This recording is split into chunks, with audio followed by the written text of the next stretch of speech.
Hello guys, pritong bangus. Maluto yan. Sa olive oil ko siya niluto para healthy. At ito na rin yung mga sangkap. Meron tayong tomatoes, dinamihan ko para mas masarap. May onions, ginger, garlic, may oyster sauce na lang. Discramble ko po yan na eggs. Lalagyan ko ng asin. Maya-maya lang ay tulutuin ko na yan. Itong bangus, yan ang mga sangkap. So, let's go luto.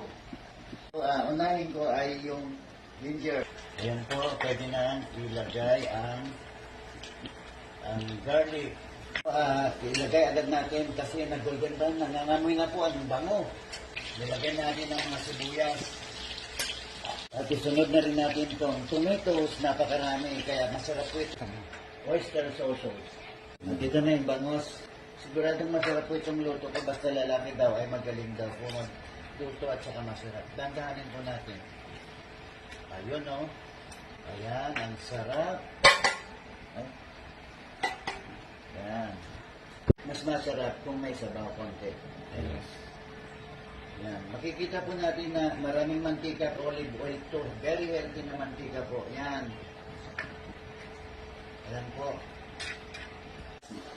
Para mas masarap, baliktarin po natin after 2 minutes. Baliktarin natin ang mga pritong bangus.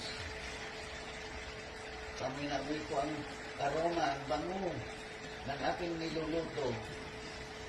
Scrambled eggs. Yan po. Itong niluluto kong ito ay hindi ko alam kung ano. May asin na po ito ha. Basta ang alam ko masarap po ito. Hindi ko lang alam kung ano pong luto ito. Basta niluto ko lang ng sarili kong opinion. Malapit nang maluto at maya-maya ay kakain na tayo. Let's go! Yes! Kain na na!